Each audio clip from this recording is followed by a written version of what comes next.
Vamos a comenzar como debe ser, por el principio. ¿Cómo te llega esta historia, Javier? Porque también ocurre de una forma así como pasa con las buenas cosas, de carambola. Totalmente. Esta historia me llega hace unas semanas, cuando yo fui invitado a las primeras jornadas de periodismo y actualidad en Marbella, que organizaba un joven entusiasta, Carlos Latorre, a quien también tenemos que agradecer su ayuda en esta investigación. Yo llegué allí la noche anterior, estuvimos cenando con los organizadores, con los ponentes, y a la mañana siguiente, bien temprano, se iniciaban esas jornadas. Nos dijeron la dirección donde teníamos que encontrarnos a la mañana siguiente, calle San Pedro de Alcántara, en Marbella. El taxi fue llevándonos hasta allí y lo que nos encontramos fue un cortijo blanco de 2 plantas, subido en una especie de ladera. Fuimos ascendiendo las escaleras, nos adentramos allí, todo con cierta normalidad. Fueron sucediéndose las ponencias y llegó la mía. Mi ponencia era, desde luego, el periodismo de misterio a lo largo de la historia. Después de la charla, todos comentamos que había hecho un frío muy especial en esa sala, una sala blanca, muy solitaria, en el sentido de que no tenía muebles, apenas unos bancos donde estaba todo el mundo sentado, y aunque fuera hacía una temperatura de unos 30 grados, pues en el interior hacía un frío muy especial. Un frío que además fue acompañado de varios golpes muy fuertes, muy secos, en una de las paredes de esa sala. Nos dijeron que allí no había obras, que no sabían muy bien el motivo de esos golpes y de esos sonidos.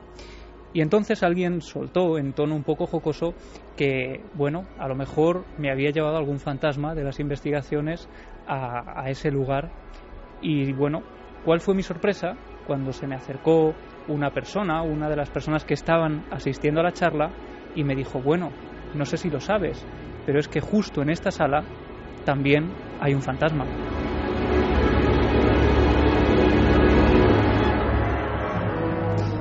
Y lo que me cuenta Iker, yo en ese momento saco el cuaderno, empiezo a apuntar todos los datos, todos los detalles.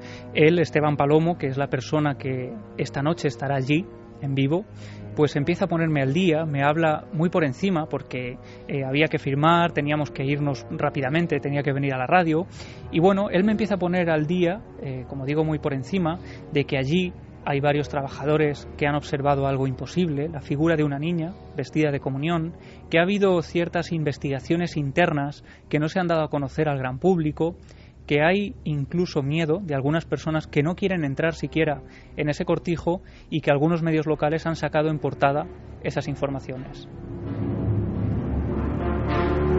Y sobre la mesa, hoy no nos acompaña, tiene su merecido descanso nuestro compañero Santiago Camacho.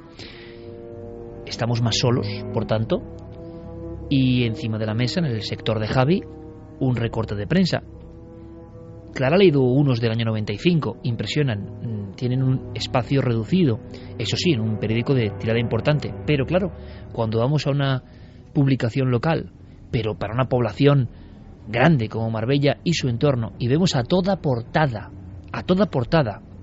el siguiente titular dice: la niña fantasma del cortijo. Pues indica que hay desde luego un caldo de cultivo social que va más allá de la leyenda, que hay periodistas que se han metido en el tema.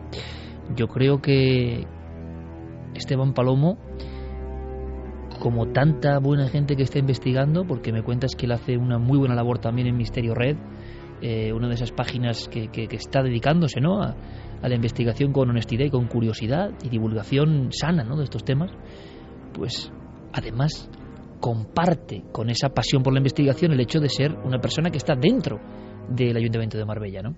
Efectivamente, él trabaja dentro del ayuntamiento, él siempre se ha interesado por esta historia, se interesaba por el misterio, pero esta le llega muy de cerca y se ha dedicado a indagar, a intentar hablar también con las personas implicadas directamente en este asunto, y no son pocas las horas, y ahora nos lo contará, que él ha pasado en el interior de ese edificio. Pues exactamente a las 2 menos cuarto de esta madrugada conectamos con Esteban. Buenas noches, compañero. Muy buenas noches, Iker. ¿Qué estás viendo ahora mismo? ¿Dónde te encuentras, amigo? Pues ahora mismo me encuentro en las inmediaciones a este antiguo caserón, como ya hemos mencionado, en Cortijo Miraflores, y ahora mismo la perspectiva que tengo enfrente es un gran edificio, un edificio conocido en esta ciudad, y desde luego la imagen que proyecta en la noche con los focos iluminando es bastante inquietante. Hay una cosa importante, Esteban, en esa, digamos, dualidad, ¿no?, que tú compartes y que en este caso viene fenomenal para el programa y para la divulgación, que tú has vivido también desde dentro el propio eco entre funcionarios y personas que imagino que han ido hablando de estos sucesos, que no sé exactamente cuándo empiezan, pero sobre todo a nivel de compañeros o de personas que trabajan en los ámbitos o culturales o del Ayuntamiento de Marbella. Esto es una historia que se conoce, pero que se queda solo en ese cenáculo, ¿no? Esto es una historia extremadamente conocida dentro del círculo de empleados municipales. Han ocurrido una serie de sucesos que han hecho inevitable que la historia que rodea al cortijo pues se haga conocida, sobre todo dentro del ámbito, como digo, de los trabajadores municipales. Varios compañeros son los que propiamente han atestiguado los sucesos que ocurren en su interior, y uno en concreto, que creo que vamos a hablar un poquito más adelante, es el que quizá ha hecho más eco y más mella dentro de todo el ámbito laboral del ayuntamiento, que fue lo ocurrido a un trabajador de la Delegación Municipal de Sanidad.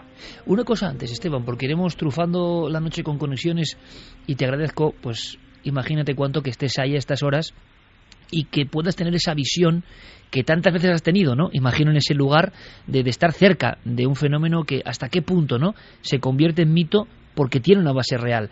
Y es que evidentemente siempre nos surge, bueno, pero en ese lugar ha pasado algo, ha ocurrido algo, y me contaba Javi a pocos minutos de comenzar que sí que había habido una serie de hallazgos más o menos recientes que tienen que ver con la historia, con lo oculto de ese cortijo. Bueno, en este cortijo desde luego se han hecho diferentes hallazgos y de diferentes índoles. Hay que decir que este cortijo fue construido en el año 1704, cuando don Tomás Francisco Domínguez lo edifica sobre los restos de una casa de labor dependiente a un cercano convento que se encontraba por aquí antiguamente. Detrás del edificio se descubrieron recientemente hornos y una ermita rupestre datada de los siglos 8 y 10, que puede que sea quizá un motivo más, ¿no?, que revela la actividad en el pasado de esta zona. Hay que decir que dentro de este edificio incluso se han llegado a realizar diferentes investigaciones en el que se podría decir que se ha extraído algunos datos que pueden revelar que, bueno, ocurren una serie de sucesos y al menos cuestionables. Perfecto, Esteban, vamos a ir investigando en vivo si te parece. Te agradezco muchísimo tu participación. Comenzamos con la prensa. Javier, no es normal que en un medio de influencia local la portada la ocupe la historia de una supuesta niña que se aparece. ¿Cuál es la historia de esa niña? ¿Por qué se aparece? ¿Es un espejismo colectivo? ¿Está ocurriendo de verdad? ¿Cuál es la última respuesta a tanta incógnita? ¿Has podido hablar con la periodista que efectuó ese reportaje? Efectivamente, el reportaje no es casualidad que aparezca publicado el 31 de octubre de 2013. Sabemos que para los medios locales pues es una fecha muy especial para hacer públicas todo tipo de leyendas, de historias que ocurren en edificios de sus localidades. Y que, ¿no?, a lo mejor en otras fechas, con la percha de la Noche de Difuntos, pueden, bueno, salir, ¿no? Y que, digo yo, igual en otro momento pues tienen más dificultades, ¿no?, para ser portada, por ejemplo. Efectivamente. De hecho, Jorgelina durante varias semanas tuvo que darse a explicar que no se trataba de ninguna broma, que el Día de los Inocentes no había llegado todavía, que se había publicado un 31 de octubre y que esto era una información absolutamente real, una investigación rigurosa. Como decíamos, el titular decía: la niña fantasma del cortijo. Son innumerables las personas que dicen haber visto el espíritu de una pequeña que juega en el centro cultural y que siempre pregunta por sus padres. Ella misma nos cuenta cómo se mete en esta investigación, ¿no? Sí, hemos hablado con Jorgelina Torres, la periodista del Tribuna Express, que publicaba esta información, y ella nos contaba cómo se iniciaba todo. Nosotros en el periódico tenemos varios colaboradores, articulistas, y uno de ellos es el archivero municipal que tiene la oficina del cortijo Miraflores. Y no sé qué escribió, que dijo: yo aquí solo no me quedo, en un artículo de opinión que publicamos. Y un día me lo encontré, le pregunté y me dice: ¿no sabes que tenemos un fantasma? Y ahí empezó todo. Empecé a preguntar, a investigar, y al final no era una persona, eran varias las que decían que sí que habían visto a una niña en ese edificio. ocurre como tantas veces. Alguien suelta una pista, ese hilo es recogido por la prensa o los investigadores o la divulgación, y enseguida se coteja la información y se ve que es que hay más testigos, más personas que dicen exactamente lo mismo. ¿Hasta qué punto estamos hablando de una realidad? ¿Será que varios coinciden en la misma visión y en diferentes tiempos? Vamos directamente con uno de los estudiosos de la cronología y la historia de Marbella, con varias publicaciones, y que ya nos empieza a dar características, ojo, hablamos de trabajos etnográficos puramente, de esa aparición. Sí, porque el hecho, Iker, de que de que algunas personas empezaran a surgir contando y relatando sus vivencias, hace que otras, que se habían mantenido en silencio durante años, empiecen a animarse y atreverse a contarle lo que había ocurrido, ¿no? Y es uno de los casos que el siguiente entrevistado nos va a contar. El caso de Germán Borrachero, que es el primer director del Cortijo. Él cuenta que una noche, cuando ya han cerrado las puertas del Cortijo, él se encuentra en la sala 2, haciendo las últimas labores del día, cuando de repente, en la oscuridad del Cortijo, porque ya está a punto de abandonarlo, ve una figura, la figura de una niña vestida de comunión, que parece estar jugando, como si estuviera corriendo y escondiéndose de él. Lo que él hace inmediatamente, creyendo que las personas de seguridad se han olvidado de poner la alarma y que alguien puede haberse quedado dentro del edificio, es ir encendiendo las luces de todas las salas en busca de esa niña que él ha visto segundos antes. Sin embargo, lo que descubre es que el lugar está completamente vacío. Después, Germán Borrachero, que fue director del Cortijo durante también una serie de años, comentado que él la había visualizado, que la había visto, que había sentido su presencia. La describe como una niña con una edad entre 8 y 10 años, morena, con el pelo corto y vestida con una especie de traje de primera comunión antiguo, de color blanco roto, con unos encajes y una figura en la zona del pecho.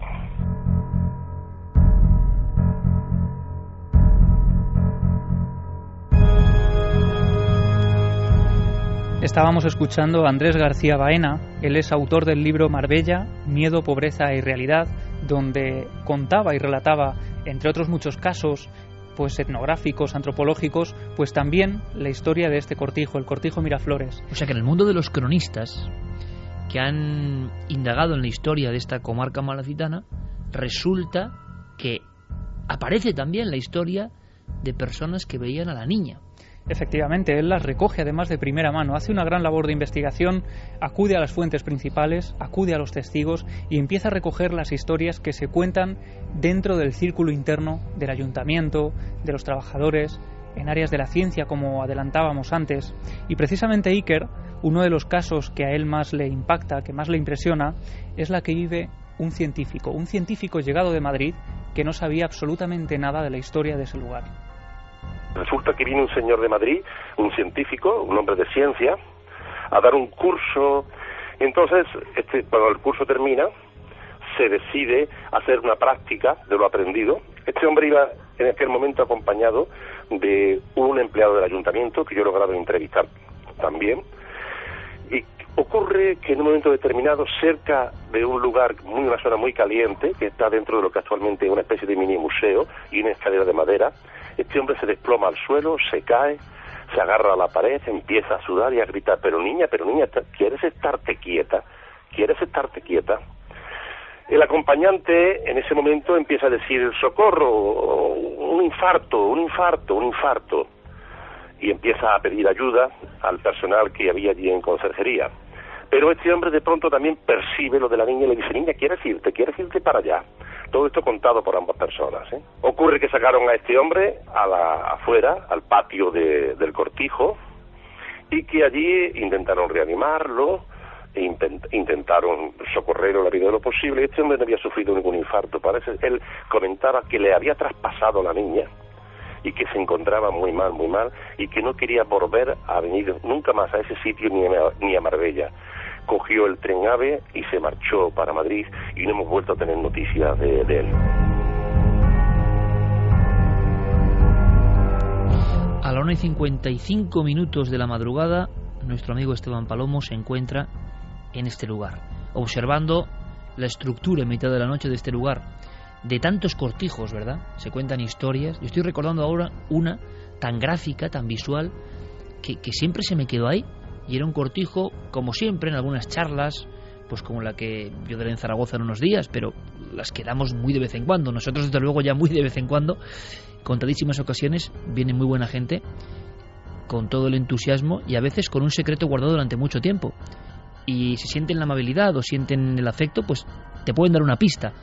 En una charla nunca es buen sitio para contar cosas porque apenas hay tiempo y siempre todo el mundo va muy azorado y por desgracia, que tengo que decirlo, como ha ocurrido hoy, por ejemplo, voy a decirlo, debajo en la radio al entrar, que había un montón de gente que quería pues una fotografía o una firma o lo que sea, y por circunstancias diferentes hemos entrado en la radio y no hemos podido casi atenderles, de la cantidad de gente que había en la entrada de la radio para, no sé por qué hoy justamente.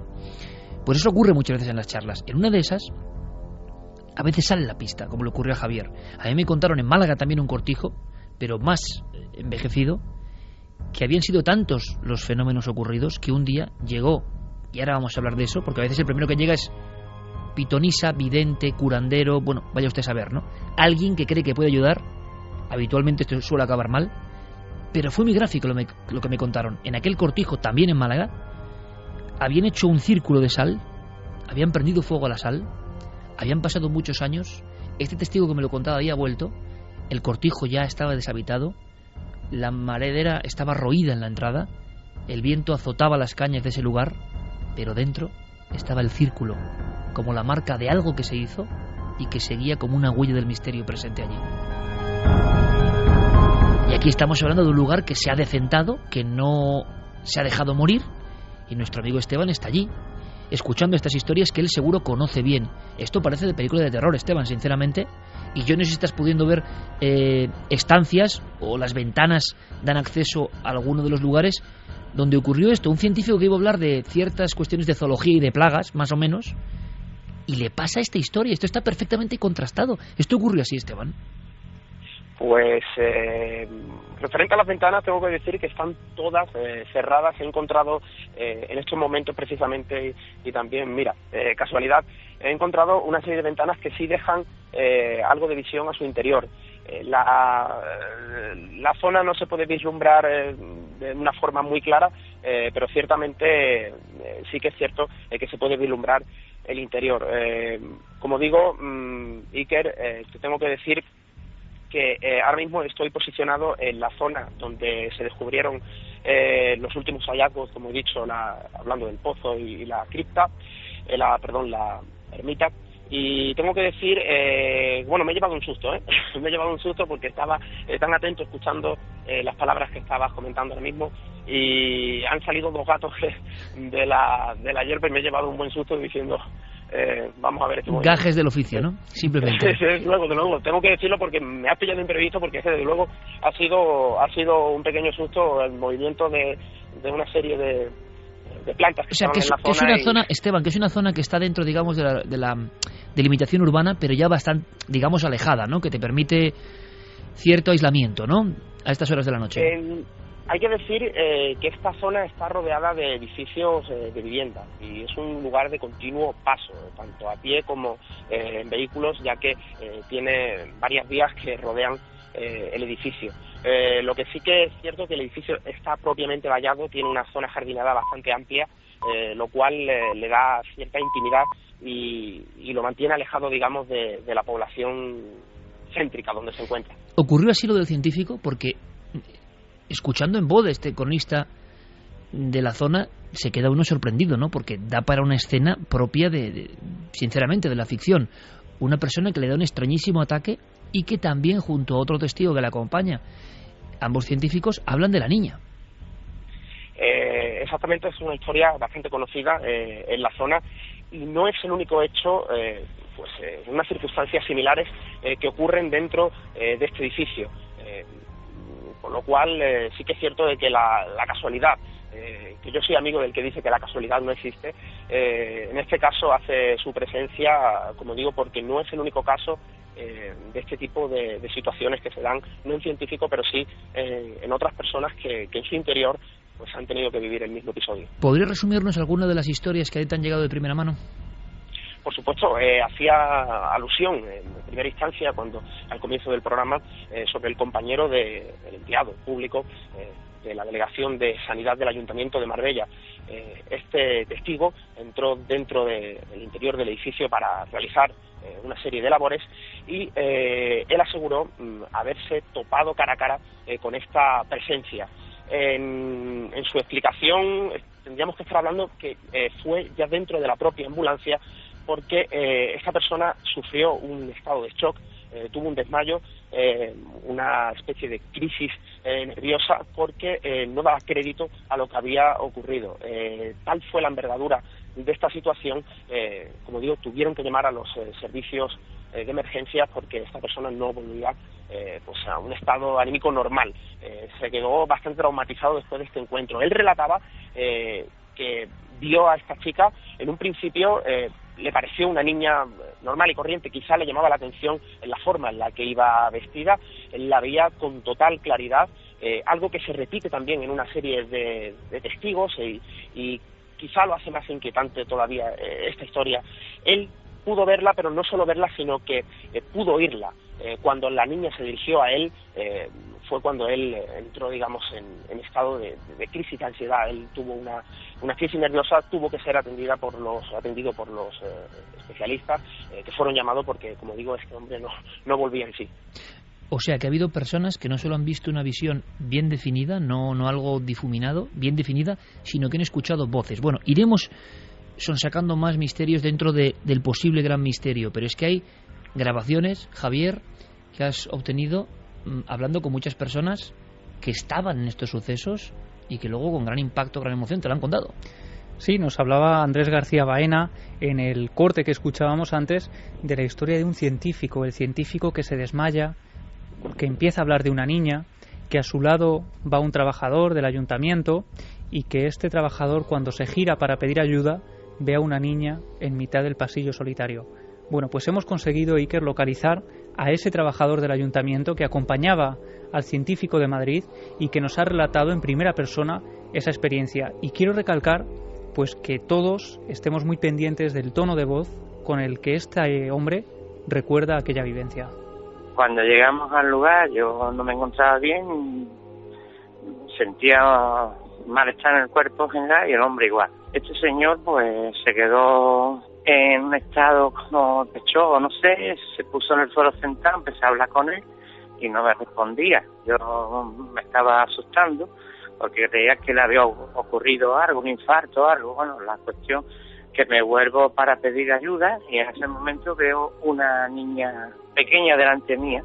Entonces, al girarme, cuando le digo, oye niña, y mi mano pasó por medio de ella. Desapareció, se fue andando por el pasillo, era como una cortina de humo y se fue. Eso fue horrible, me pegó un susto que aún no me acuerdo.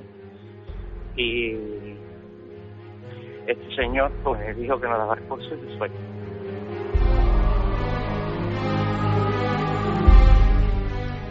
Esta persona a la que estamos escuchando nos ha pedido encarecidamente que guardemos su identidad, precisamente por algo que hemos comentado habitualmente, y es que el entorno de los testigos en ocasiones no entiende bien lo que ocurre, no sabe aceptar la vivencia de la persona que se encuentra con algo aparentemente imposible, y en este caso fue más evidente que nunca.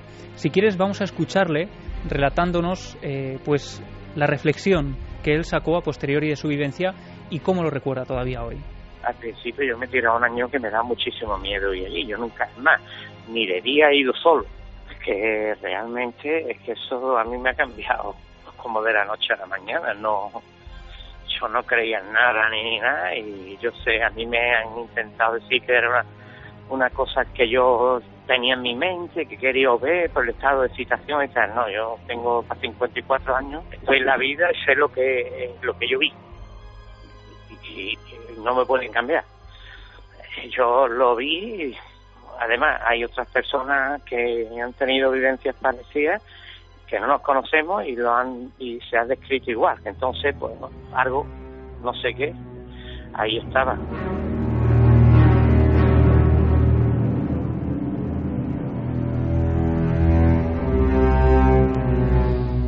Aunque que luego será su turno, Clara Tavoces está escuchando, por supuesto, aquí en La Penumbra muy atentamente, porque de verdad estamos, pues bueno, bastante impactados, porque no es habitual la escena.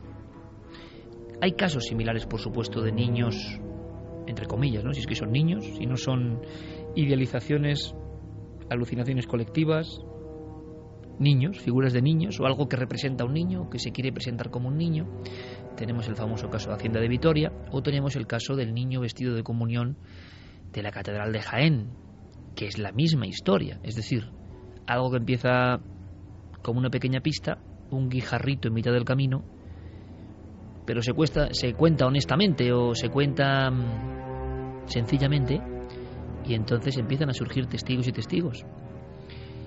En este caso de Jaén se cerraba la historia más o menos con un hecho trágico, con una muerte de un niño, efectivamente, en una procesión en Jaén, en los años 50, si no me equivoco.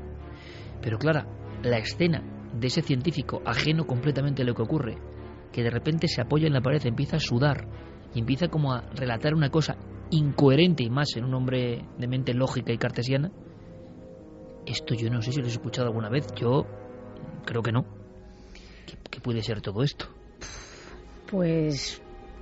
anómalo dentro de la anomalía es, ¿no? O sea, no es una descripción muy normal. No, porque es que estamos hablando primero de dos personas, dos testigos, que además han contado que se encontraban mal al llegar allí, o sea, que en el momento de entrar, claro, que uno de ellos se encuentre mal, bueno, vale, pero los dos se sentían incómodos y mal, con mal cuerpo, ha dicho. Qué interesante, ¿verdad? O sea, el cuerpo entero como una antena en cierto momento, sea uno sensitivo o no lo sepa, pero que te encuentras como descargado, como si ese lugar fuera promotor de enfermedad, de malestar. Sí, de malestar. De hecho, precisamente estamos hablando de una persona de una mente cartesiana, de un científico que a priori no tendría por qué ser una persona más sugestionable ni propicia para una experiencia de este tipo. Pero es que los dos llegan a tocar, entre comillas, a lo que fuera. Uno porque la traspasa, y esto le hace ponerse casi a la muerte, ¿no? De hecho, tienen que llevárselo en ambulancia. Y el otro que incluso traspasa lo que sería el presunto cuerpo de ese ser. Muy normal, o sea, muy habitual, me refiero en cuanto a la fenomenología, con dos testigos y de esta naturaleza no es. Esteban, ¿cuántos testigos, y yo sé que el número no puede ser exacto, pero más o menos en las investigaciones creéis que puede haber en torno a la visión de esta niña? Dos cosas. Primero, más o menos cuántos testimonios hayan podido hablar o no, hayan sido bajo el anonimato o con su nombre y apellido sin ningún problema. Y también, retrato robot de esa niña, ¿todos ven más o menos lo mismo? Referente al número de testigos, yo creo que dar una cuantía exacta sería algo sumamente complicado, sumamente difícil. Hay que decir que la presencia de esta niña se ha hecho eco desde hace muchísimos años, por lo cual llegar a una cantidad exacta de cuántos testigos pueden haber tenido este encuentro con esta presunta presencia lo hace bastante complicado. Lo que sí es cierto de que hay que contar que el edificio en sí a lo largo de los años ha contado con diferentes actividades y por lo cual lo han hecho un lugar de paso frecuente, ¿no?, para la gente tanto del pueblo como para turísticas, porque hay que decir que el edificio tiene un interés histórico, por lo cual lo convierte en un lugar de obligado para los turistas, para que pasen por aquí. Hay que decir que en la actualidad, a tu pregunta, simplemente resumiendo y ateniéndonos a lo que trabajadores municipales se refiere, el número de testigos podría superar fácilmente la veintena. Sí, hablando siempre de los casos que a mí me llegan personalmente de compañeros de aquí del Ayuntamiento de Marbella y de los amigos que podemos tener por la zona, que dicen, no todos haberla visto, pero sí haber sentido algo extraño en su interior.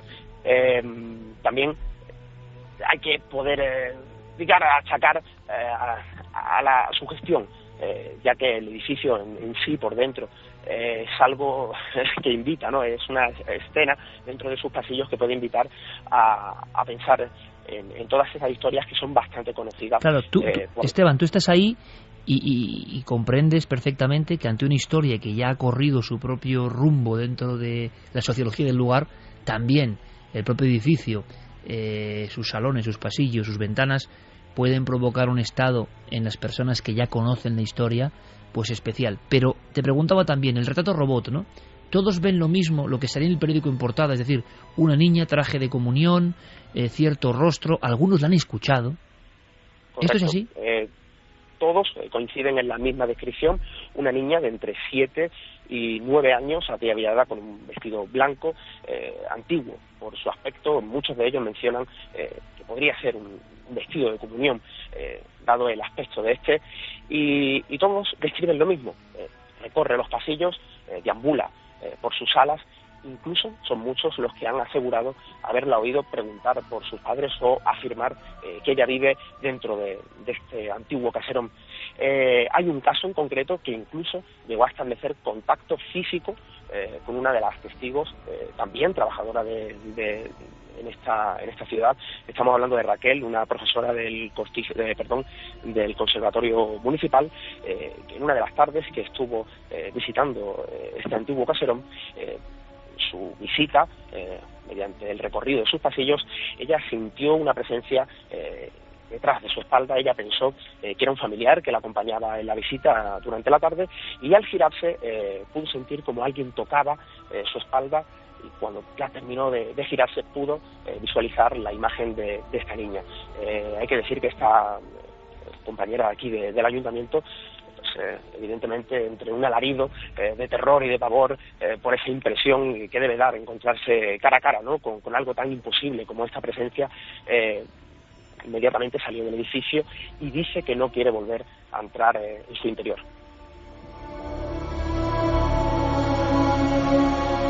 ¿Queréis apuntar algo, Javi? Porque vamos a tener voces de este testimonio, ¿no? Sí, vamos a escuchar a otras personas que han tenido experiencias similares, pero bueno, efectivamente hay unos detalles que se repiten una y otra vez. No solo la visión de la niña, sino otro tipo de cosas, como por ejemplo que determinadas salas hagan pues que la persona, que los testigos sientan cierto malestar repentino, como le ocurría. Se repite esa circunstancia. Efectivamente, y sobre todo muy cerca de la biblioteca que era el antiguo granero. Muchos dicen, incluso trabajadores que han estado allí pues dedicando días pues a colocar, por ejemplo, los trabajos, los ensayos que se encuentran allí, que al llegar durante las mañanas se encontraban con los libros desperdigados por el suelo, como si los hubieran lanzado de un extremo a otro de la sala. También hablaban de unos cables de acero que aparecen sesgados, que están pues adornando una pasarela de cristal, y aparecen como si estuvieran cortados de forma repentina. Y fíjate, hablaban también algunos compañeros a los que hemos podido entrevistar de gente que ha trabajado en el interior de este lugar, del Cortijo Miraflores, y que ha pedido el traslado. Ha pedido el traslado porque se les hacía imposible continuar trabajando en medio de ese ambiente. 2:15 prácticamente. Evidentemente nuestra motivación máxima es ir acotando terreno, Clara, Carmen, e ir sabiendo un poco más de si pasó algo ahí en la historia, ¿no? Cuando llega un elemento tan cargado de iconografía y de viñetas de supuestos misterios tan completo, pues uno dice, hombre, quizá, no lo sé, haya ocurrido ya algo en la antigüedad, y por supuesto acudiremos a los historiadores para saber qué pudo ocurrir ahí. Antes, si te parece, Carmen, repasemos un poco titulares, mensajes, opiniones, sugerencias de nuestra audiencia, de nuestra querida audiencia, porque incluso quizá alguno haya vivido alguna experiencia allí, porque es un lugar bastante emblemático y conocido, y más aún, me imagino, después de que el periódico local lo sacase hace 3 meses en portada, ¿no? Testimonios de gente que haya vivido algún hecho extraño allí no nos han llegado. Nos han llegado comentarios de lo que opinan nuestros oyentes. Por ejemplo, Palmira Martín dice que los lugares que quedan impregnados con los hechos que en su momento se produjeron, tanto para mal como para bien. Entidad oscura, los sitios son capaces de transmitir sensaciones, tanto para bien como para mal. Jesús Martín Vidal, hace décadas los niños que hacían la comunión iban por las casas de los vecinos para que les dieran algo, y hubo muchos desaparecidos. Claudia Domingo dice por cierto, que este último mensaje es un poco terrorífico, ¿eh? O sea, que había niños que hacían su ronda, digamos, de peticiones, sería como para investigar, y muchos quizá desaparecieron. Eso es lo mía. que nos decía el mensaje. Claudia Domingo, ¿qué motivo tendrá esa niña para aparecerse? ¿Qué querrá decir o expresar esta niña? Me imagino la presencia de la pequeña y da miedo. Lucía Pinazo opina que a ella el fenómeno le parece algo normal. Lo que le llama la atención es que le traspase y se pueda atravesar a esa pequeña. Antonio Corredor, como para no traumatizarte, pobres testigos. María José Pulido dice que le recuerda el caso de Albolote, en Granada. Un empleado de la radio municipal contempló a una niña espectral con ropas inmaculadas. SJRC, personaje arquetípico del terror, la niña de blanco. Raquel dice, ¿por qué la mayoría de casos de apariciones de niños van vestidos de comunión? Es una buena pregunta, ¿eh? ¿Tú te la has hecho alguna vez? Porque es verdad que o son trajes de comunión, porque yo estoy viendo ahora mismo lo que tú estarás imaginando y casi sin mirarnos podemos comprenderlo. En un camino de Extremadura, sí, en la oscuridad más absoluta, va Carmen y se le ocurre sacar su tablet en mitad de la noche con un testigo. El testigo era operario importante de una central nuclear, una persona que habla de átomos y de fisiones y cosas de ese tipo, no de fantasmas, pero que en mitad de la carretera, más que de la carretera, el desvío que se metía ya hacia unos campos labrados, había visto en 3 ocasiones diferentes, hay que imaginarlo, en un sitio donde yo no hay tendido eléctrico, donde la autopista grande, la A5, deja paso a una especie de recodo casi para cabras. Él tenía que ir por ahí para llegar a su finca. Y entonces ve 3 veces quieta, como si el tiempo no tuviera que ver con ella, como si su naturaleza fuese diferente a la del resto de los mortales, una niña de comunión, esperando. La tercera vez que la vio, este hombre de mente científica intentó preguntar si le pasaba algo, como ha ocurrido en este caso, intentar interactuar, y entonces la niña salió corriendo. Este hombre, Gorgonio, salió del coche y empezó a correr detrás de la niña. Y cuando cogió de verdad miedo, es cuando vio la forma de correr de esa niña. Hasta ese momento pensaba que era una niña real. ¿Qué hace una niña de madrugada en un campo, esperando a la vera del camino? Cuando él se baja del vehículo y va corriendo hacia la niña, transcurren unos metros. Hemos estado ahí con nuestro querido amigo Gonzalo Pérez Sarró, con Marisa, su esposa, investigando, porque a Gonzalo le cabe la, digamos, gloria de sacar este tema. No era fácil. Imaginaos el entorno, una central nuclear. Cuando este hombre fornido, este hombre auténtico, va detrás de la niña, está viendo el fandol de la niña revoloteando en la noche, está viendo algo corpóreo, está viendo algo físico. Y cuando le da miedo es ver cómo las piernas no se corresponden a un movimiento natural, como si estuviera persiguiendo algo parecido a un muñeco, o algo cuya naturaleza es un poco sarcástica, diferente, inquietante. Y entonces es cuando se frena en seco y comprende que todo esto es un juego muy raro, que a dónde le lleva. Esa niña corriendo le llevaba al fondo del bosque. Esa niña cuando corría le llevaba en una dirección. Y entonces él se frena en seco y aquello desaparece, se difumina, como un sueño. Pues en ese camino, en mitad de ese camino, Carmen sacó la tablet y empezó, lo había grabado, y creo que fue un puntazo, varios trabajos fotográficos de niñas vestidas de comunión. O con traje de domingo, que podíamos decir que...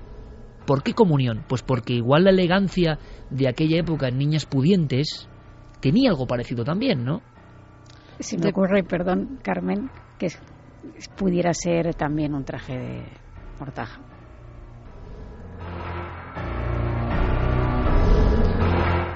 ¿Recuerdas el momento, no, Carmen? Sí, además, fíjate lo que decía Clara, era muy normal que cuando eran niños muy pequeños, bebés, a los pequeños pues los enterraran con los trajes de bautizo si eran pequeñitos. Y es verdad que cuando los niños crecían, tenían 7, 8 años, si fallecían a esa edad eran enterrados con los trajes de comunión. Con lo cual no tiene por qué fallecer esa pequeña si es la que se aparece el día de su primera comunión, sino que puede ser que la amortajaran con ese vestido. Y sí recuerdo perfectamente ese camino de esa localidad de Extremadura, y al testigo que nos lo contaba como si la estuviera viendo en ese momento, cómo había bajado la ventanilla en varias ocasiones para preguntar a esa niña a la que veía como algo físico, no era ni una nebulosa ni la veía. Además, creo recordar que la vio una de las veces cuando todavía era de día, cuando estaba atardeciendo, pero no había oscurecido, con lo cual la podía contemplar perfectamente, y nos daba incluso la descripción de ese vestido largo de comunión blanquecino que llevaba y cómo salía corriendo.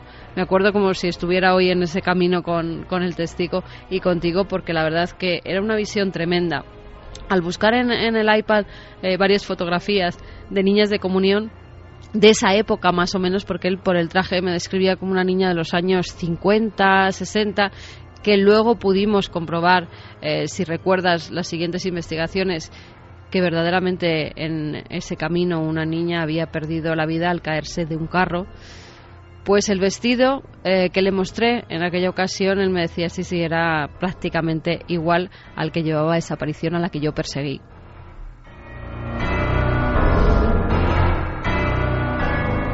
Si no recuerdo mal, una de las visiones que estamos ahora mismo comparando, porque como nos contaba nuestro amigo Esteban, que está allí ahora mismo, o Javier, la diferencia de este caso con otros, aunque hay paralelismos y estamos viendo con otra casuística española, es que la visión es muy gráfica, la visión no es desdibujada, la visión es como cuando los supuestos sensitivos ven muy bien, no es una figura. Recuerdo que este hombre, central nuclear de Almaraz, en la segunda visita de esa niña en el mismo punto de la carretera, con un intervalo creo que de meses o incluso un año, yendo a diario por ahí, pero en determinada fecha aparece la niña. Pues en una de las estampas se quedó el hombre, pero cuando tú ves que un testigo se queda paralizado porque está viendo algo que le recuerda, y era la posición de las manos, la niña recta, muy espigada, como posando casi, junto a la vera del camino, no se mueve nada, aunque hay aire, no se mueve nada, y las manitos juntas, como cogiendo un librito con una cruz. Seguimos la investigación, Javi. Bueno, otro caso al que nos recuerda, por no querer abandonar el tema de los trajes de comunión, es que en los casos de niños también ocurre. En el Ayuntamiento de Jaén, que mencionábamos antes, donde incluso se produce una intervención policial a petición de los trabajadores del lugar, porque ven a un niño en mitad de los pasillos vestido de blanco, como si llevara un traje de comunión. Incluso las señoras de la limpieza no se atrevían a hacer las habitaciones solas, iban en grupos. Pues nosotros llegamos a la información de que en los años 50, a escasos metros de allí, en la misma plaza de la Catedral de Jaén, muere un niño que cae desde una tapia un domingo de Ramos. No iba vestido de comunión, pero era tradición que los niños en esa fecha pues fueran todos vestidos de blanco, tal y como aparecía la imagen de ese niño. A mí, Clara y Carmen, la doble C, me han dejado un poco de verdad trastocado, porque yo estaba pensando, ¿por qué la unión con la comunión? Que es un momento, al margen de las creencias de cada uno, de felicidad para esa niña o ese niño, ¿no? ¿Por qué aparecer? Y yo pensaba, quizás ropajes elegantes de la época, y no. La conclusión la han dado clarísimamente, que seguro que tiene algo más que ver, ¿no? Lo que estamos viendo es algo transhumano, si es que es así. Es una imagen como del otro lado, quizá, por eso se aproxima al hombre, no lo sé.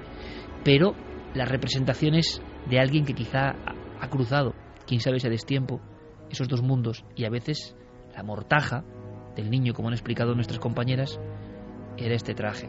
Tenemos a Gloria. Sí, perdona, Carmen. Hay un libro que precisamente lo estuve ojeando el otro día para hacer un reportaje que estamos preparando, y por curiosidad viendo pues un libro que he pedido al extranjero, y todas las fotografías son de pequeños, de niños fallecidos, y en todas ellas estos niños iban vestidos con trajes muy especiales, no, aunque fueran bastante pobres, porque las familias alrededor se veían bastante pobres, siempre le ponían el mejor traje, y en la mayoría de las ocasiones o eran los de comunión o eran los que se ponían los domingos, si no recuerdo mal, algunos de ellos con lacitos, camisas de estas que tienen como chorreritas, pero siempre era un momento especial, sobre todo para enterrarlos. Ya te digo, aunque fueran familias muy pobres. Esto es muy interesante, porque estás hablando de la tanatografía, es decir, exactamente, de la cultura de una foto, cuando a lo mejor ahora tenemos millones de fotos por familia, ¿no? Pues hubo un tiempo, no tan lejano, donde una foto era una joya por una familia. Cuando se democratiza la fotografía se va haciendo más común, evidentemente, pero siglo XIX, finales, principios del XX, la fotografía era un estatus también, y entonces se aprovechaba la mejor gala incluso para los que no estaban ya en el mundo de los vivos. Y es verdad, la mayoría de catálogos, se hace famoso esto evidentemente por esa escena de Nicole Kidman en la famosa película de Amenábar, cuando está viendo, ¿no?, los álbumes de muertos, pero es que existían de verdad, y es cierto, siempre se aprovechaba en esa foto de la muerte, que es tremendo, cuyo mito y rito ya no existe, el traje más elegante, que muchas veces era el traje que había disfrutado ese niño o esa niña ante Dios, ¿no? ¿Tendrá algo que ver o no? Bueno, vayamos un poco más allá. Ha hablado antes nuestro amigo Esteban de personas que han tenido casi roces, contactos. Pues hay varias personas de este tipo, no una ni dos. Gloria, siguiente testigo. Gloria es otro testigo, es trabajadora del ayuntamiento, y ella, Iker, para que te hagas una idea del calado que tiene pues este tipo de encuentros en Marbella, y bueno, en cualquier ciudad, en cualquier familia, nos ha pedido por favor que le distorsionáramos la voz. Es decir, no quiere que se le reconozca tampoco bajo ningún concepto. Nosotros hemos accedido porque creemos que escuchar su historia pues también es muy interesante para saber más en esta investigación. Cuando llegamos allí, estábamos varias personas y había un señor bastante serio que decía que era medium y que nada, que iba a inspeccionar un poco el edificio para ver qué ocurría allí, ¿no? Y entonces este señor dijo, bueno, me voy a ir ahora mismo al sótano. Y entonces nada, pues nosotros nos quedamos en la parte de arriba, que había un despacho y un pasillo. Entonces noto un silbido que me pasa como por detrás, como si pasase alguien corriendo por detrás. Sonó como un... A mí se me movió incluso el pelo y me tocaron el hombro como la típica bromita esta que tienes a una persona a un lado, te toca y tú miras hacia ese lado y no hay nadie, ¿no? Pues me pasó un poco eso. Entonces yo miré, pensaba que había sido mi compañera que me estaba haciendo una broma. Entonces cuando yo miré, ella no estaba. Pegué un grito, claro, porque fue un sobresalto grande.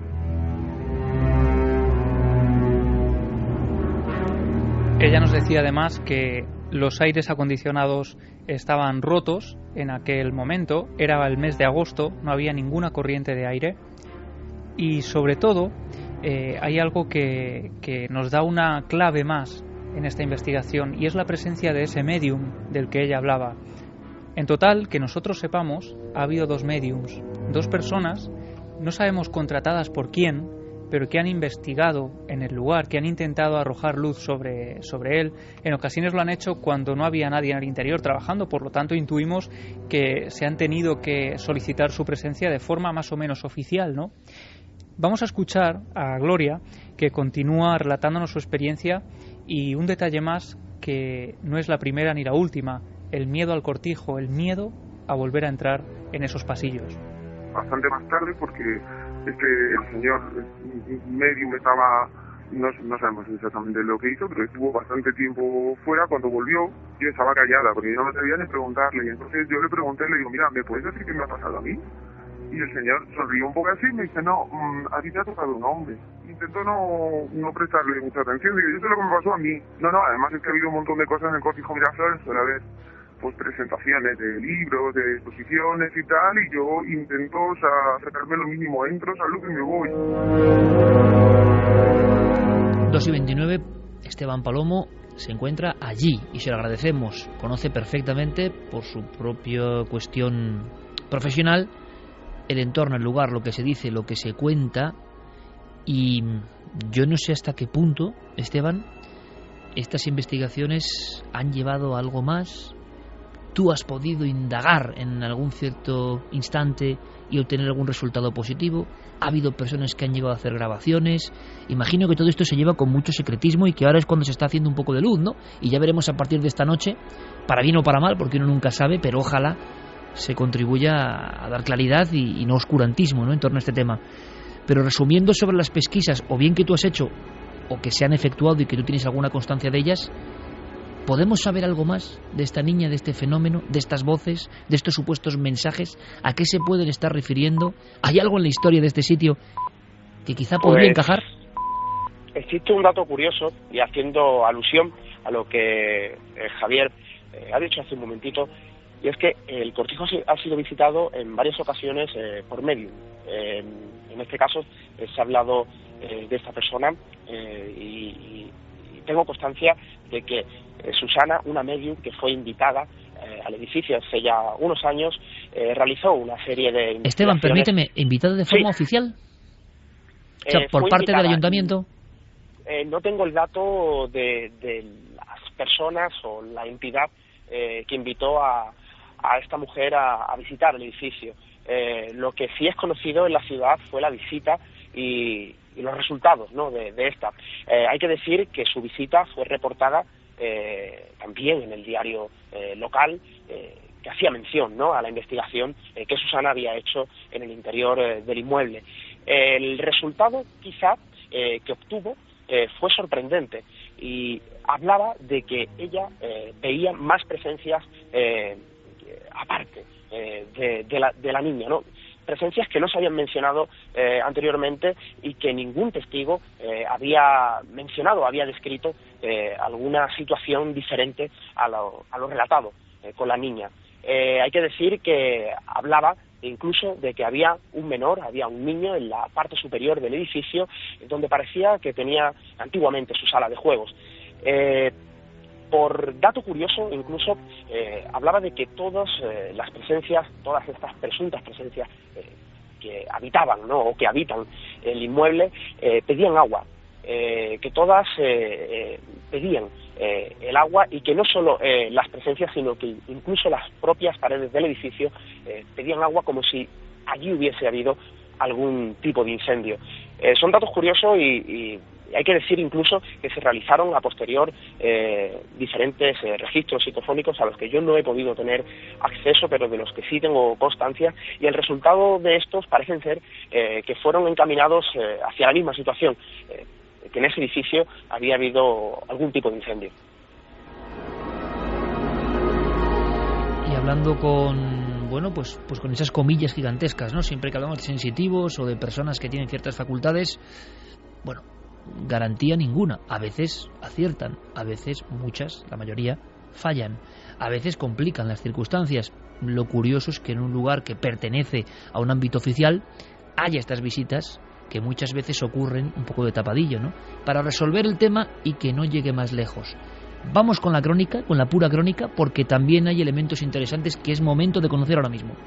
Pues sí, Andrés García Baena, con el autor de este libro y cronista de la zona, con el que hemos hablado largo y tendido, él nos daba más detalles sobre la visita de esta médium, de Susana. Llevamos en cierta ocasión a una medium que, para sorpresa nuestra, comentó, después de estar un tiempo en silencio, pero aquí no hay una niña, aquí hay una familia entera. Y empezó a señalarnos el padre, la madre y algún niño de sexo masculino. Ha transcurrido unos 30-40 minutos, pasamos a lo que se conoce como un granero, un antiguo cortijo donde estaba el granero. En el granero decidimos pues que ella pasara, hablo de la medium, pasara a aquel lugar, y inmediatamente, pero bueno, si aquí lo que hay es un niño jugando, y empezó a hablar con el niño, y decía que el niño era muy travieso y que el niño era el causante de todo lo que había ocurrido en dicho lugar. Y Andrés va más allá. Él intenta contrastar los datos de todo lo que va viendo con esa experiencia de la visita de la medium con los datos más objetivos, más fríos, los datos que ofrecen las hemerotecas.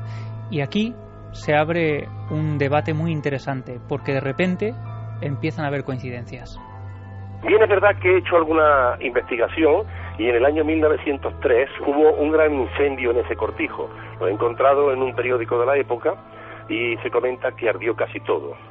Y esto me ha llevado a pensar a unirlo con un fenómeno que la medium nos transmitió, y es que dijo que todas las personas allí presentes pedían mucha agua, que su grito constante era agua, agua, agua.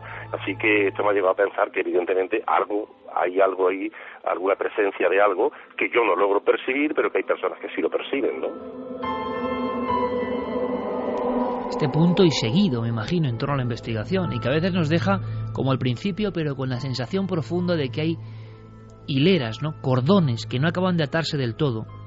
Pues quizá porque en el fondo el misterio nunca busca una lógica coherente. Estamos buscando siempre una lógica coherente dentro de nuestro punto de vista mental, lo que para nosotros es lógico, pero da la impresión, conforme pasan los años, a mí por lo menos me la da, y es una cuestión puramente subjetiva, personal, que no tiene poder compartir ni la audiencia, ni siquiera mis compañeros, que la profunda ilógica del misterio tendrá su sentido interno y que estamos muy lejos de entender.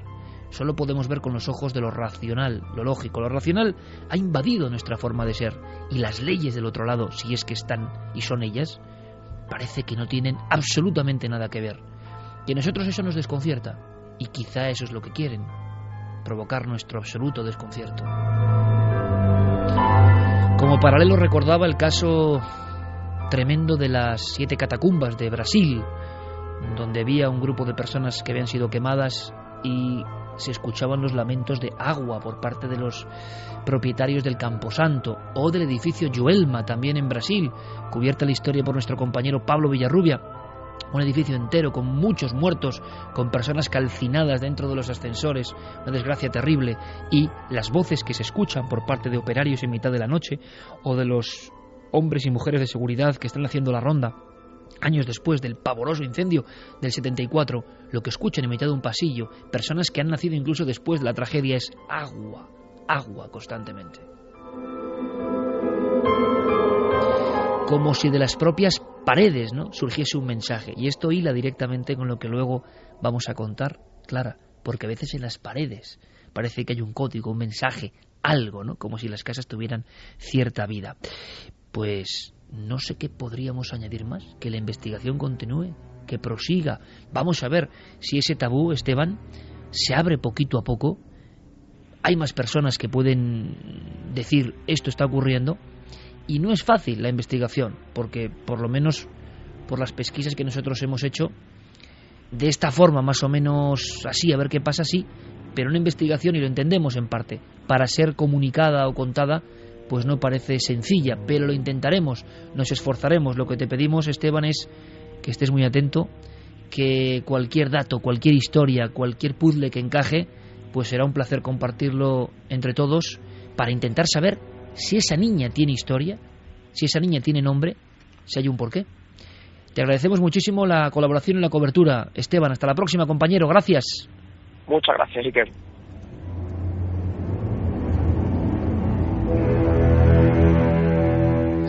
En este caso, una persona del ayuntamiento y al mismo tiempo apasionado investigador que se compromete, ¿no?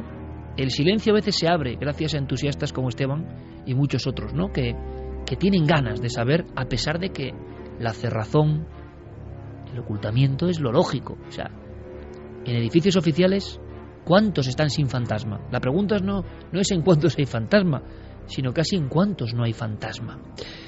Últimos mensajes en torno a este asunto, Carmen, porque enseguida cambiamos de tercio, nos oxigenamos un poco, pero luego en la siguiente hora nos volvemos a meter en una casa más opresiva, más pequeña, un barrio obrero. No es la grandilocuencia de un cortijo, no, es algo mucho más asfixiante y puede que más terrorífico. Mensajes. Pues fíjate, nos ha llegado un mensaje muy interesante en estos últimos minutos, nos lo enviaba José, dice que es de Marbella, de la Torrecilla, y que tiene constancia de lo que estamos contando. La peor zona en cuanto a fantasmas está cerca del cementerio de arriba, en los montes que tiene al otro lado de la carretera donde está este edificio. Dice que allí se hundió una casa por derrumbe y que murió una familia entera.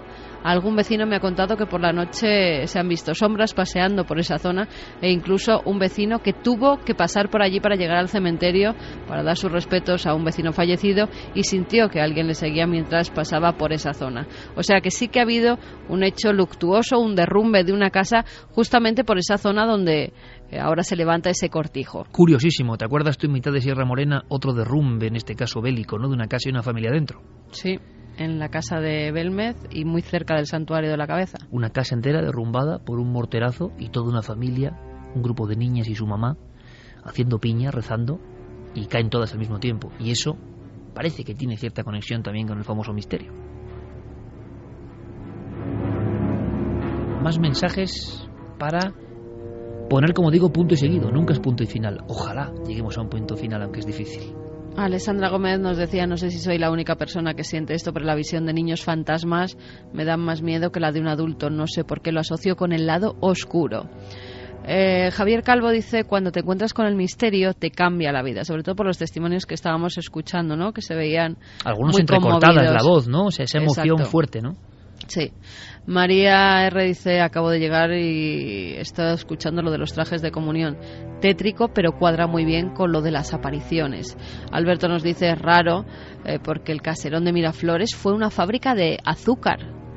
Yo no sé si se tiene constancia de eso. Sí, sí. Ahí también, de hecho, todavía se puede ver porque tenía también un molino muy importante que está expuesto. Se ha hablado de granero, además, de zona de graneros. Efectivamente, es decir, que era un molino muy importante, que era muy visitado habitualmente, pero que, bueno, también tiene esa historia que parece muy desconocida. Mariposa Delirante dice Cortijo Jurado, Cortijo Miraflores, Málaga y sus cortijos del misterio. Cierto. Alberto González, hay quien dice que hay que tener miedo a los vivos y no a los muertos, pero escuchando estas historias de Milenio 3, como que se le tiene más miedo a los muertos. A mí, personalmente, quizá porque la vida también te cambia, pero ver un niño fantasma me tiene que impresionar y dar mucho miedo, pero también da bastante tristeza, porque es como la muerte más a destiempo, ¿no? No se entiende muy bien, ¿no? Depende de qué circunstancias te lo encuentres y cómo se te aparezca. Claro. Vamos a hacer una cosa, 2:41. Vamos a cambiar de tercio rápidamente, vamos a respirar si os parece. Y ¿tú estás de acuerdo, Clara, por cierto, en que la visión de niños, como decía uno de los oyentes de Milenio 3 esta noche, lo identifica como al lado más oscuro, y no sé bien por qué, como si fuera una especie de broma macabra, como si no hubiera la ilógica dentro de la ilógica, ¿no? Sí, bueno, a veces hemos hablado, por ejemplo, cuando nos hemos referido a las psicofonías, ¿no? Que las voces infantiles, las voces de niños, a mí también me producen cierta inquietud, quizás son las que más, porque a veces me queda la duda de si realmente son voces de niños o son voces que imitan a niños. Y en cuanto a que ella lo asocie, por ejemplo, con el lado oscuro, quizá depende de la circunstancia de por qué haya muerto ese niño, ¿no? Tenemos también un fuerte icono cinematográfico muy grande, ¿no? En el que han proliferado películas en las que padres han dado muerte a sus hijos en situaciones tremendas, ¿no? Y que eso ha propiciado luego la presunta aparición del niño. Quizá porque la muerte del niño es el mayor tabú, ¿no? Dentro del tabú de la muerte de un niño no se comprende, no se acaba de encajar. Y por eso la aparición desde la antigüedad, desde la remota antigüedad, desde los escritos cuneiformes de los niños que vagan, claro, es ya la anomalía de un fantasma, pero encima un fantasma completamente a destiempo, ¿no? Y la visión de eso provoca un shock mucho más fuerte que el de, por ejemplo, la aparición, que también las hay según los testimonios de un anciano, ¿no? Que por lógica está más próximo, ¿no?, a ese otro lado. Vamos a hacer una cosa, oxígeno rápidamente, cambiamos la situación, escuchemos casi el bramido de una nave, porque es que hablamos de una auténtica nave, si es que es una nave humana o no, ya no lo sabemos, que se ha aparecido.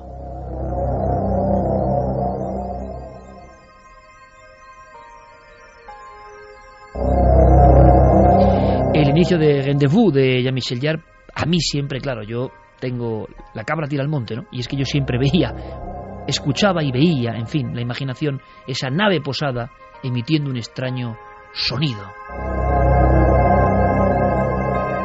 Hacía mucho tiempo que no se hablaba de grandes, de gigantescos aparatos. No hablamos de una luz fugaz, no hablamos de, en fin, un rastro repentino en el cielo, no. Hablamos de pilotos, hablamos de personas que en pleno vuelo, el pasado 3 de marzo, o sea, hace un mes, se encuentran con una estructura que les sorprende enormemente. Una estructura gigantesca, una estructura impensable. Como hacía mucho tiempo en la literatura ufológica se ha pensado siempre en grandes plataformas o en grandes cosas que, bueno, parece que albergan o que tienen que ver con otras apariciones mucho más pequeñas, más fugaces, más de bolas de luz. Nunca lo sabremos, pero pocas veces un piloto ha contado de cerca la visión reciente de uno de estos objetos. ¿Y por qué ocurre? Porque nosotros emitimos una filmación en Cuarto Milenio de una supuesta nave, supuesta por supuesto, en Ucrania. Precisamente coincidiendo con todas las trifulcas de Ucrania, las cámaras están grabando y contemplan en la inmensidad, en un cielo despejado, esa especie de puro, luminoso, metálico. El sol parece que refleja en él. Y de pronto eso va haciendo una serie de movimientos, se ven las edificaciones y luego desaparece. ¿Os imaginéis unos pilotos que hayan tenido algo muy parecido tan cerca? Pues rápidamente conectamos con el piloto que llevaba ese vuelo, salió de Dublín, se dirigía a otro punto de Irlanda y se encontraron con lo imposible. Buenas noches. Les saludamos ya. Buenas noches. Muy buenas noches, Iker. Primero, gracias. Gracias por tu valentía, gracias por permitir que tengamos una amplísima información que nos ha remitido, porque lo primero, yo creo que cuando esto le ocurre a un piloto, por mucha o poca que sea la experiencia, la sorpresa es enorme, ¿no? Sí, bastante. La verdad que no ocurren cosas de estas todos los días, ni mucho menos. Sobre todo porque no hablamos de una visión de una luz, de algo así espúreo o muy fugaz, sino que presumimos la presencia de un objeto y de grandes dimensiones. Pero ahora mismo toda la audiencia de Milenio 3 te está escuchando y a mí me gustaría, porque si no rebajaría el nivel de intensidad, que tú nos contases, bueno, lo que nos has remitido, ¿no? Es decir, cómo vives la experiencia. Creo que sales de Dublín a las 7 horas y que ibais sin pasajeros. Sí, era un vuelo posicional que se llama en el mundillo y teníamos que llevar simplemente el avión a repintar. Nos llamaron, a mí me acuerdo que me sacaron de guardia y cogimos el avión y salimos de las 7 de la mañana de Dublín. El vuelo era muy corto porque íbamos a otro aeropuerto irlandés y nada, a las 40 minutos habíamos aterrizado y lo único que después de aterrizar, pues como es un aeropuerto pequeño y con poco tráfico, pues tuvimos que esperar bastante porque no había nadie para atendernos, tuvimos que estar esperando en la pista, no en la pista, en la calle de rodaje, mirando hacia la pista, y pues comenzamos a hablar, estábamos charlando tranquilamente hasta que viniese alguien y poder acabar nuestro servicio, y fue cuando vi el objeto. Cuéntanos, por favor, estamos ahora mismo en tus ojos, tú estás evidentemente en la cabina, ¿y qué es lo que va ocurriendo? Pues estábamos hablando con mi comandante y yo, tranquilamente, y yo veo algo. También hay que decir, la visibilidad era buena, estábamos orientados hacia el norte y estábamos muy cerca de la pista, digamos, la pista que acabamos de aterrizar nosotros hace unos minutos. Y veo algo, pues volando a unos 1500 pies de altitud, que es muy bajito, la verdad, y justo en la base de nubes, porque las nubes estaban justo a esa altitud. Una forma de tubo completamente, perfectamente formado, sin luces, no se oye ningún sonido, y la verdad que mi primera impresión es, la mente supongo que tira de lo que conoce y asumes que es un avión. Entonces no había ninguna luz, no desprendía ninguna luz, por lo tanto nosotros los aviones tenemos luces de posición, tenemos luces estroboscópicas, que es lo que primero que te llama la atención, aunque incluso volando entre nubes es lo primero que ves. Y bueno, lo seguí con la mirada y de repente pues empieza como a difuminarse más y a desaparecer. Y en el momento en que estaba medio desapareciendo no sé si por las nubes o por características del mismo objeto, le dije yo a mi comandante, mira ese avión. O sea, la forma y el tamaño, si eras capaz de localizarlo de primer momento, era gigantesco. Es lo que te iba a preguntar, y es lo que todos los oyentes estarán deseosos, porque hemos visto filmaciones, hay algunas míticas en España, pero la palabra gigantesco en un hombre del aire como tú, pues nos sorprende. ¿De qué estamos hablando? ¿Una estructura de cuántos metros? Pues, no sé, los aviones más grandes que ahora mismo de longitud serán el 747 o el 380 y te puedo decir que esto era 2 veces y media, 3 veces más grande que cualquiera de esos aviones. Y igual incluso me quedo corto. Lo que más te llama la atención es la ausencia de sonido y que no tiene ningún tipo de luz, que lo lógico parecía que se estaba ocultando de algo, ¿no? Lo primero que me llama la atención es que procede, tal y como estábamos nosotros encarados a la pista, viene de derecha a izquierda y parece que se va hacia la otra pista, que era la que no estaba en uso. Y eso es lo que primero me mosquea a mí, porque en esa pista, primero que no había tráfico, éramos los únicos, y segundo que si hubiese algún tráfico para ese aeropuerto hubiese entrado por la pista que la habíamos entrado nosotros, y el objeto estaba procediendo a la otra. Bueno, o daba la impresión que estaba procediendo a la otra. Entonces esa fue la primera impresión y eso fue lo primero que a mí me sorprendió un poco. Luego el tema de que no llevase luces, que no hubiese sonido, te sorprende cuando pasa un tiempo y piensas en él. Hay cosas que no cuadran. Y lo curioso es que luego habrá una segunda observación, si no me equivoco, ¿no? Hay una primera desaparición, parece que el caso... Exacto. ¿Y qué ocurre? Desaparece de mi vista y entonces pues yo lo primero que hago es intento mirar un poquito hacia adelante, ¿no? A ver si lo veo aparecer un poco más adelante, no veo nada y yo enciendo el transponder, es un sistema que tenemos que es una especie de radar secundario que se llama, que todos los aviones lo llevan, y si eso es un avión y lleva transponder, pues encendiéndolo en las pantallas aparece. Pues yo enciendo el transponder y no veo nada, en las pantallas no sale nada. Como no sale nada, pues vuelvo a mirar fuera, esperando encontrármelo un poquito más adelante, ¿no? Y nada, pues después de ese intervalo de tiempo, que era muy pequeño intervalo de tiempo, 15-20 segundos, aparece, pero aparece en el mismo sitio que lo perdió anteriormente y como marcha atrás, es decir, en el sentido contrario, de izquierda a derecha, digamos. Y eso, ahí ya me quedé alucinado. Porque no... Era indudablemente el mismo objeto, no hablamos de la aparición de un gemelo, no, sino... el mismo. Incluso, es más, lo vi más claro en la segunda aparición. En el difuminado, no sé por qué, si porque estaba más cerca o porque la capa de nubes era igual un poquito menos espesa, pero mucho menos difuminado la segunda vez. Incluso, si no me equivoco, llegas a distinguir que en esa especie de estructura fusiforme, en ese tubo, sí que hay algo que te llama la atención, como una protuberancia o algo, ¿no? Sí, yo lo puse en el email como joroba, pero realmente las palabras es difícil, ¿no? Y más que nada es que en el primer momento lo que ves es como si fuese un tubo, ¿no? Un tubo, pues como se veía en el vídeo de Ucrania, un tubo. Lo que pasa es que cuando lo vi la segunda vez, ese tubo no era un tubo, digamos, recto, era como que tenía una especie de curvatura, podemos decir. No muy pronunciada, pero sí, fíjate si estaba cerca que era capaz de ver la curvatura. Lo llamé joroba, pero realmente era una especie de curvatura. O sea que realmente estáis bastante cerca a nivel de distancias aeronáuticas, ¿no? De ese objeto, no es una visión muy lejana. Sí, a ojo te podría decir que igual 2 kilómetros o quizá algo menos.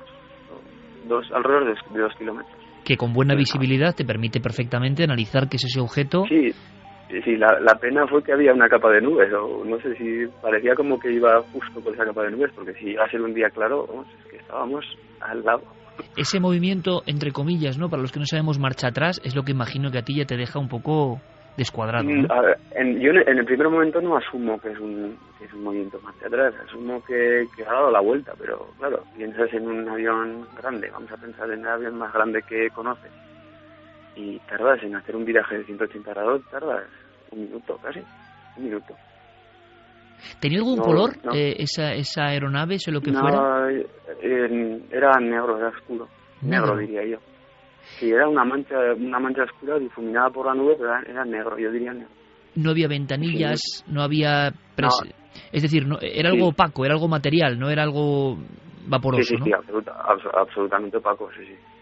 ¿Y cuando desaparece? ¿Vuelve de nuevo a esfumarse? Sí, vuelve de nuevo, y con la mala suerte que el comandante se había levantado de su asiento para ir, pues teníamos bastante prisa, la verdad. Estaba intentando pues adelantar un poco de papeleo y pues eso, yo pongo el radar y lo vuelvo a ver, y entonces me quedo alucinado otra vez y miro para atrás, llamo al comandante, le digo, mira, está ahí otra vez, y para cuando se sienta y ya desaparecido. Entonces en ese momento yo energizo el radar primario, que es un radar que usamos para detectar tormentas, que ese simplemente no necesitas de un equipo a bordo en el otro avión para detectarlo, sino que el radar primario manda un eco y si hay algo ahí, lo rebota. ¿Y apareció? No, porque era tarde, tarda un poquito en energizarse y luego ese radar cubre una parte de, digamos, angular, ¿no?, enfrente de ti. Si el objeto ya está escorado, pues está fuera de tu alcance. Sí, ningún tipo de matrícula, de identificación, no recibiste ningún tipo de señal en ese intento de contacto, ¿no? No. En ningún momento hubo ninguna otra comunicación desde que nosotros aterrizamos, pues serían más o menos las 7:40, hasta el momento en que yo abandono el avión, que eran las 8:15, o sea, 35 minutos. En todo momento yo lo último que apagamos fue la radio porque quería oír a ver si había algo Entonces, en todo ese momento estuvo la radio puesta y no hubo ninguna comunicación, nada. ¿Qué impresión se le queda a uno entonces, compañero, para, digamos, pues poner el colofón? Supongo que en ese momento tampoco, bueno, pues es que tampoco le di más vueltas. Luego cuando lo piensas empiezas a analizar las cosas más fríamente y eso, lo que has visto no es muy normal. O sea, no es algo que haya visto antes, ni es algo que yo conozca, vamos. ¿Es la experiencia más extraña que has tenido en el aire? Sí. Y tú sabes, como yo y como los oyentes, que hay cierto tabú, que hay cierto apuro, que hay, cuando ocurren estas cosas que pasan, ¿qué se hace? ¿Cómo se queda uno? Al final, quizá la opción más, por desgracia, ¿no?, pero la opción que se toma con mayor frecuencia es la de silenciar el asunto, ¿no? Sí. Bueno, no sé si será solo un tema de navegación. Supongo que vosotros estáis más acostumbrados a tratar con temas de este tipo. Pero sí que hay un poco de tabú y pues igual la gente ve cosas y tampoco lo dice, o igual por miedo a decir, bueno, igual te van a tachar de que no estás en tus cabales, igual no estás apto para volar. En una impresión puramente personal, no profesional, puramente personal, ¿qué impresión te dio? ¿Qué podía ser aquello? ¿Algún tipo de artefacto de origen desconocido? ¿Te pareció algo tan extraño que no se parece a nada de lo que tú hayas podido ver en el mundo aeronáutico? Yo lo que diría que el vuelo que tenía ese objeto era un vuelo que no he visto nunca, era un vuelo diferente. No sé cómo explicarlo, no sé, pues eso que se habla a veces de como la antigravedad, ¿no? Así que no sabemos si seremos capaces de conseguirlo, pero me daba la sensación que era ese tipo de vuelo. Un vuelo, la verdad que yo no lo vi haciendo aceleraciones ni deceleraciones, ya te dije que era un movimiento muy constante, pero era un vuelo diferente. ¿Te dio la impresión de ser algo que es muy superior a nuestra tecnología actual? Sí, más que nada por el tamaño, sí.